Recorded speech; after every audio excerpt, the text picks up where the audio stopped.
Assalamualaikum warahmatullahi wabarakatuh. Saya Ayu Utami, calon guru penggerak Angkatan 9 Kabupaten Pemalang.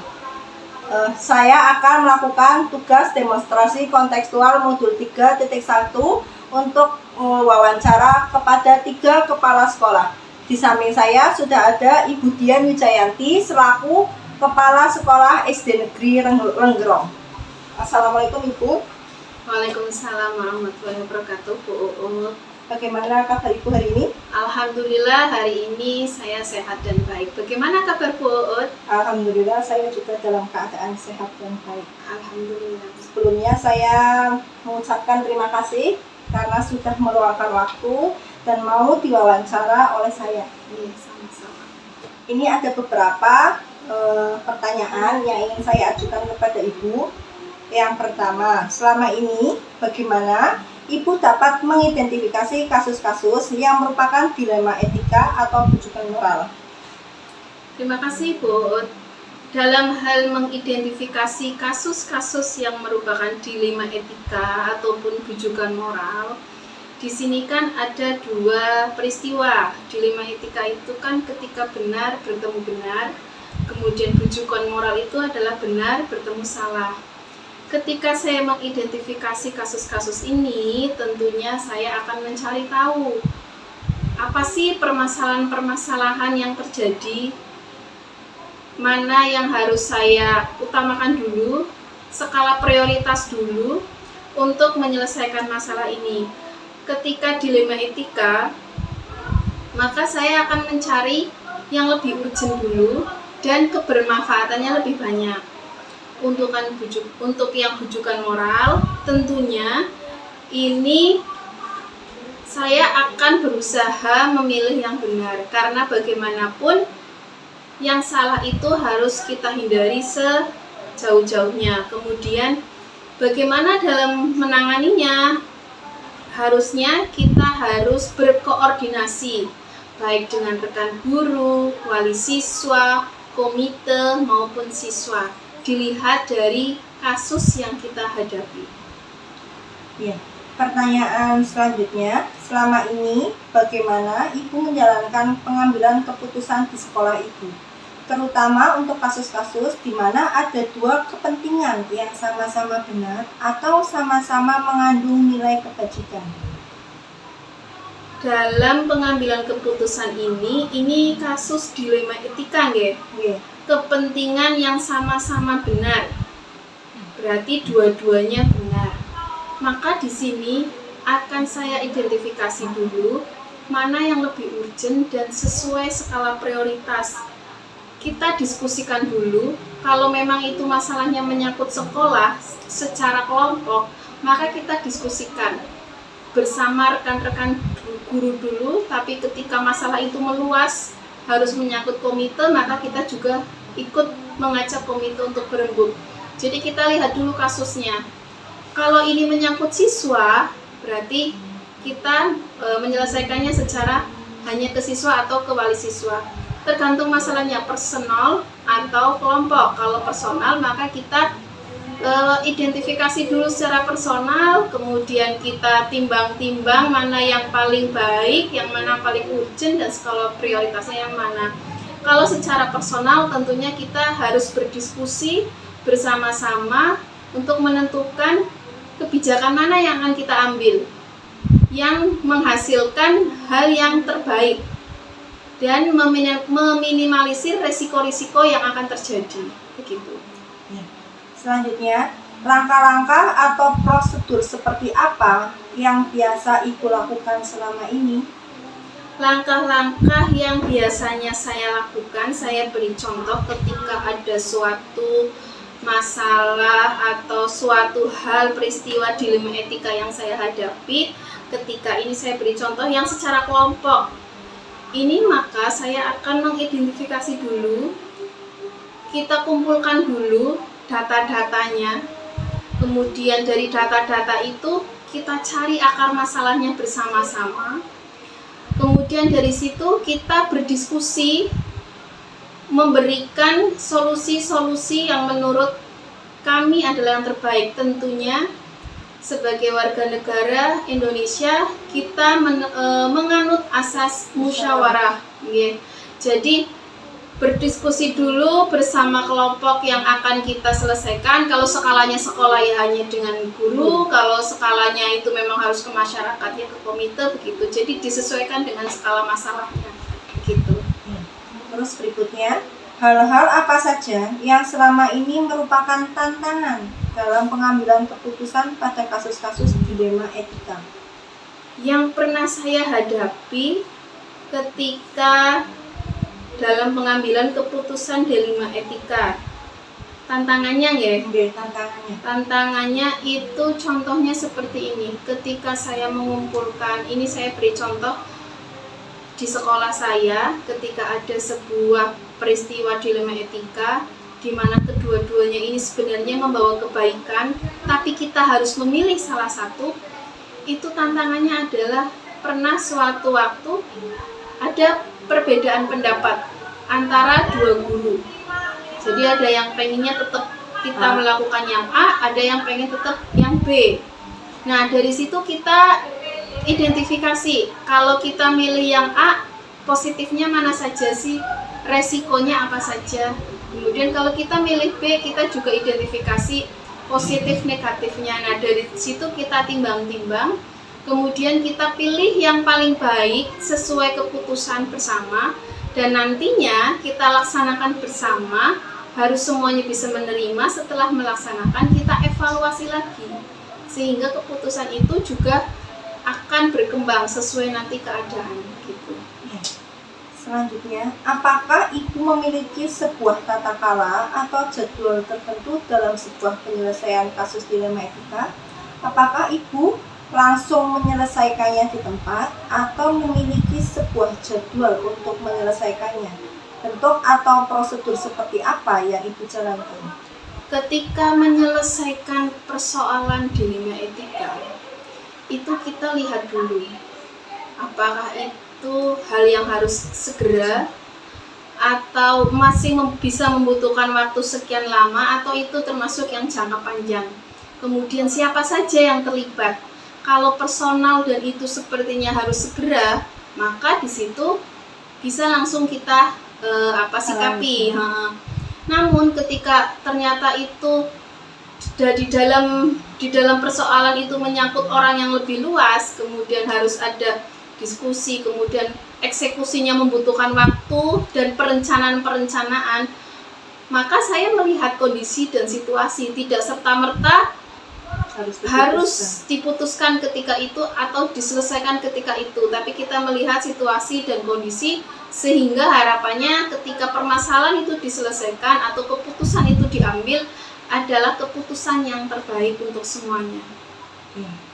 Adakah seseorang atau faktor-faktor apa yang selama ini mempermudah atau membantu Ibu dalam pengambilan keputusan dalam kasus-kasus dilema etika?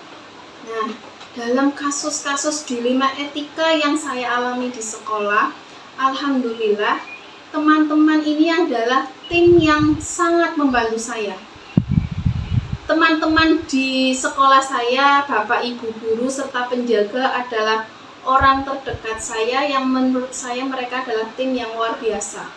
Kekompakan mereka, rasa saling menghormati mereka itu luar biasa. Selain mereka, tentunya ada siswa. Siswa pun sangat mempengaruhi keputusan-keputusan yang kami ambil, karena bagaimanapun kebijakan-kebijakan yang kami ambil nanti muaranya adalah siswa. Selain itu, kami juga menggandeng komite, bahkan kami menggandeng dari desa maupun Karang Taruna serta masyarakat sekitar, serta tentunya kita tidak boleh meninggalkan atau lupa kita punya atasan. Jadi beliau-beliaulah yang membantu kami dalam memutuskan ketika ada persoalan dilema etika. Terus ini pertanyaan yang terakhir. Dari semua hal yang telah disampaikan, pembelajaran apa yang dapat Ibu petik dari pengalaman Ibu mengambil keputusan dilema etika? Pembelajaran yang sangat saya pegang dalam perjalanan saya dalam pengambilan keputusan dilema etika ini adalah pembelajaran musyawarah mufakat. Dan kita dalam musyawarah mufakat itu kan ada proses berbicara, yaitu kemerdekaan berpendapat, kemudian ada proses mendengarkan dengan baik, saling menghargai, dan tentunya di situ setelah mufakat dilaksanakan secara bersama-sama dengan kesadaran setinggi-tingginya. Nah, disitulah rasa yang luar biasa, pelajaran yang luar biasa, yaitu mufakat untuk menyelesaikan suatu masalah bersama-sama yang harapannya itu dapat memajukan sekolah kami, begitu. Ya. Terima kasih Bu Dian sudah menyempatkan waktunya, sudah mau berbagi pengalaman dengan saya. Terima kasih, sama-sama Bu Uut. Ya, semoga kedepannya sekolah yang Ibu pimpin bisa lebih sukses lagi dan lebih maju lagi. Amin. Sukses juga untuk Bu Uut dan sekolah Bu Uut. Sami-sami. Rampung. Jeblora kerekam loh, jahat temen. Assalamualaikum warahmatullahi wabarakatuh. Kali ini saya akan melakukan wawancara yang kedua kalinya bersama Kepala Sekolah SD Negeri 04 Bantarpola. Beliau Ibu Tri Handari selaku Kepala SD Negeri 04 Bantarpola. Assalamualaikum Ibu. Waalaikumsalam. Bagaimana kabar Ibu hari ini? Alhamdulillah. Sebelumnya saya ucapkan terima kasih sudah mau menyempatkan waktunya melakukan wawancara untuk persyaratan modul 3.1. Langsung Ibu. Selama ini bagaimana Anda dalam mengidentifikasi kasus-kasus yang merupakan dilema etika atau bujukan moral? Iya. Untuk kasus-kasus dilematika atau bujukan moral di sini selama saya menjadi kepala sekolah, paling tidak kalau menyelesaikan suatu masalah itu harus diidentifikasi dulu permasalahannya. Permasalahannya apa?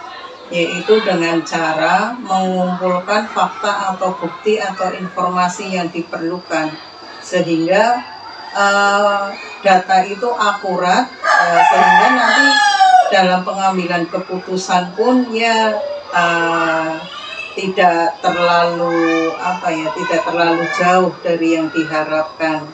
Jadi untuk menyelesaikan kasus-kasus tersebut, yang pertama yaitu mengumpulkan informasi atau data yang diperlukan. Kemudian kita saling kerjasama dengan stakeholder yang ada, melibatkan juga wali siswa, dewan guru dan lain-lain.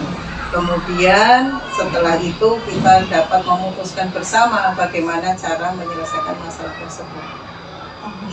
Yang kedua, selama ini bagaimana Anda menjalankan pengambilan keputusan di sekolah Anda, terutama untuk kasus-kasus di mana ada dua kepentingan yang sama besar atau sama-sama mengandung nilai kebajikan?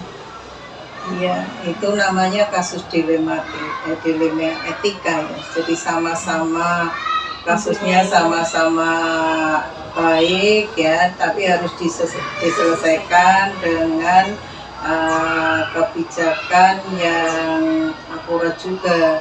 Jadi seperti yang tadi, yang pertama mengidentifikasi masalah. Di sana kita melakukan yang namanya standar prioritas. Dari kedua masalah tersebut kira-kira mana yang paling urgent dan yang paling penting harus kita segera selesaikan.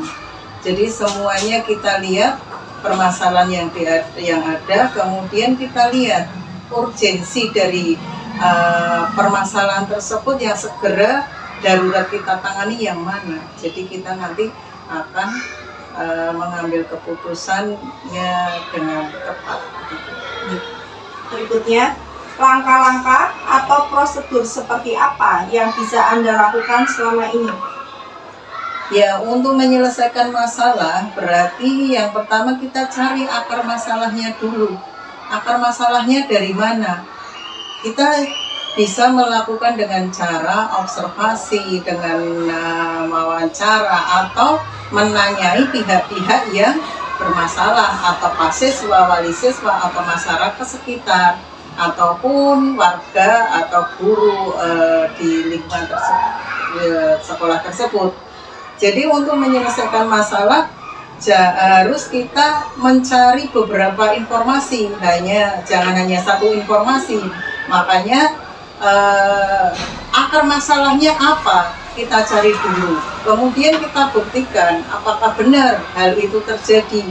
Nah, setelah itu seperti yang kita menganut asas musyawarah untuk mufakat, ya setelah itu kita bawa ke rapat yang melibatkan stakeholder yang ada.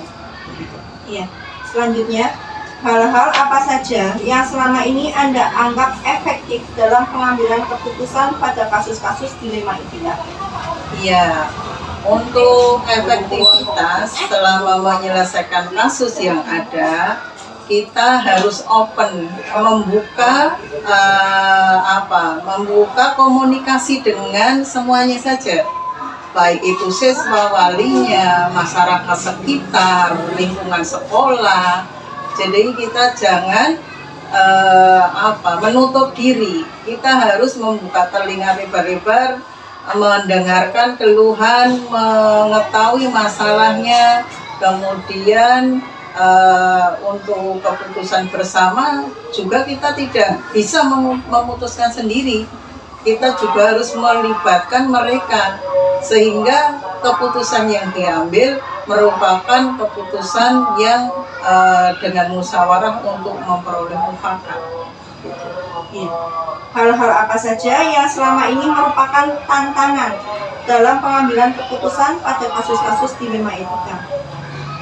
Ya, tantangan dalam menyelesaikan kasus yang pertama, yang jelas ini untuk tingkat kepemahaman kita, persepsi kita terhadap masalah tersebut itu didasari dengan tingkat pendidikan yang ada. Karena kita komunikasinya tidak dengan dewan guru saja, kita komunikasinya dengan masyarakat luas, termasuk wali siswa yang mungkin nomor sewu untuk pendidikannya mungkin wawasannya belum sesuai dengan yang kita harapkan karena masih perlu belajar, sehingga kita harus menyamakan persepsi dulu, kita beri penjelasan dulu untuk menyamakan apa yang sebetulnya harus kita laksanakan, apa yang sebenarnya harus kita selesaikan, sehingga nanti tidak menimbulkan masalah. Jangan sampai menyelesaikan masalah tapi dengan menimbulkan masalah. Kalau bisa menyelesaikan masalah tanpa masalah, begitu. Berikutnya, apakah Anda memiliki sebuah tata cara atau jadwal tertentu dalam penyelesaian kasus dilema etika? Apakah Anda langsung menyelesaikan di tempat atau memiliki sebuah jadwal untuk menyelesaikannya? Bentuk atau prosedur seperti apa yang Anda jalankan? Iya, untuk menyelesaikan masalah seperti tadi, apakah masalah tersebut memang urgent, perlu benar-benar kita tangani saat itu juga, ataukah masalah tersebut merupakan masalah yang bisa waktunya tidak harus saat itu diselesaikan. Makanya kita harus dapat memilah dan memilih mana permasalahan yang harus segera kita tangani karena urgent, mana yang tidak. Kalau urgentnya saat itu juga kita harus tangani dengan melibatkan semua pihak tadi, ya. Jangan sampai masalah berlarut-larut sehingga akan merugikan salah satu pihak. Ya, demikian jawaban dari saya seperti itu. Ya, berikutnya, adakah seseorang atau faktor-faktor apa yang selama ini mempermudah atau membantu Anda dalam mengambil keputusan dalam kasus-kasus dilema etika? Ya, untuk menyelesaikan suatu masalah yang kuncinya yaitu adanya komunikasi yang baik, adanya keterbukaan, adanya transparansi, informasi. Jadi tidak ada yang ditutup-tutupi. Kalau masalahnya kepingin selesai, berarti harus semuanya dibuka dengan terang benderang, sehingga kita tahu duduk permasalahannya, sehingga kita dengan mudah segera mengambil keputusan langkah apa yang terbaik untuk menyelesaikan masalah tersebut. Ini pertanyaan yang terakhir. Dari semua hal yang telah disampaikan, pembelajaran apa yang dapat Anda petik dari pengalaman Anda mengambil keputusan dilema etika? Iya. Pembelajaran yang dapat kita petik dari permasalahan dilema etika, ya, itu yang pertama kita belajar satu, keterbukaan, kemudian harus bersedia menerima saran dan kritik, kemudian jangan mudah tersinggung. Dalam menyelesaikan masalah harus dengan menggunakan kepala yang dingin, ya, seberat apapun masalahnya, kalau kita dapat duduk bersama, kita selesaikan dengan musyawarah, dengan kepala dingin, kemudian dengan informasi yang jelas, tentunya insya Allah semua permasalahan akan terselesaikan. Sekian wawancara yang telah saya sampaikan kepada Ibu. Sebelumnya saya mengucapkan terima kasih atas waktunya Ibu mau berbagi pengalaman dengan saya terkait tentang dilema etika dan pengambilan keputusan. Cukup sekian. Wassalamualaikum warahmatullahi wabarakatuh. Waalaikumsalam.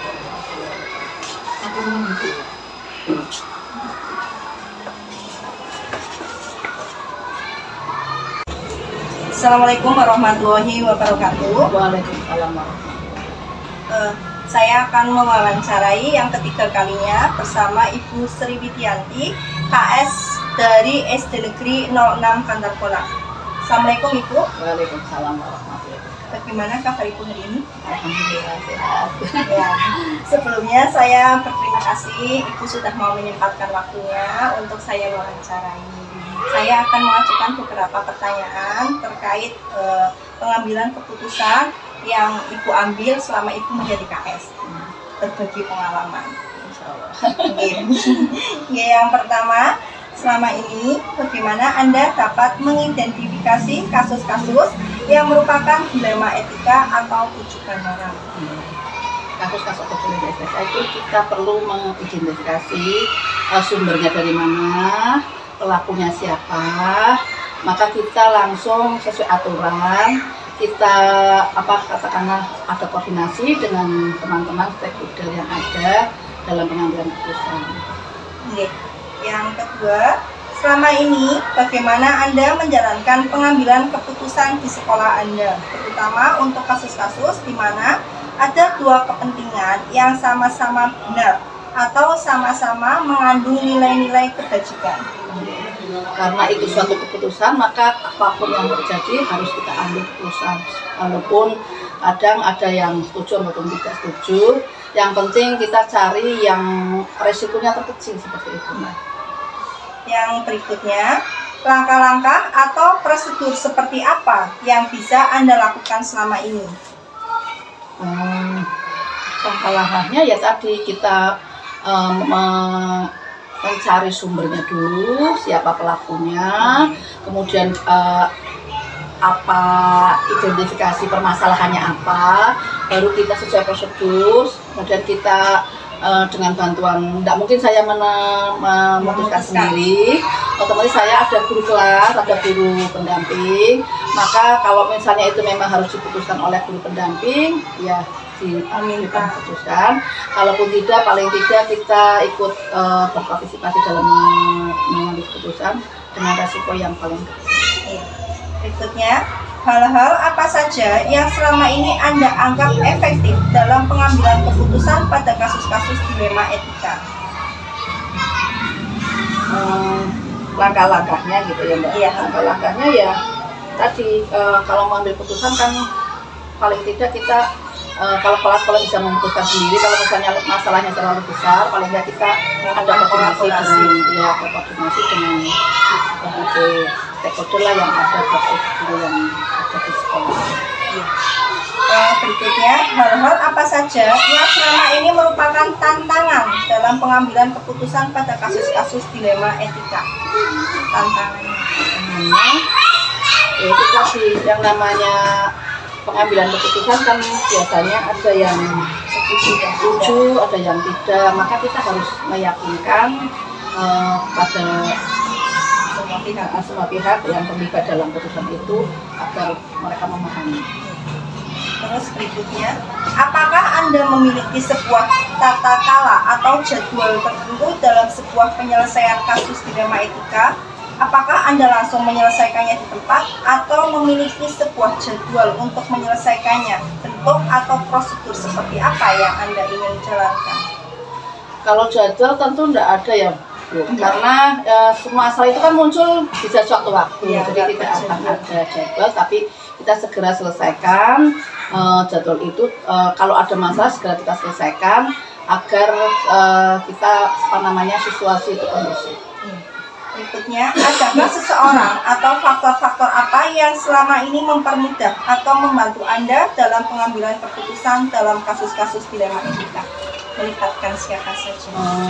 Melibatkan yang jelas karena pelaku pasti punya stakeholder ya, Iya. ada bapak ibu guru, karyawan, kemudian ada dari sekolah.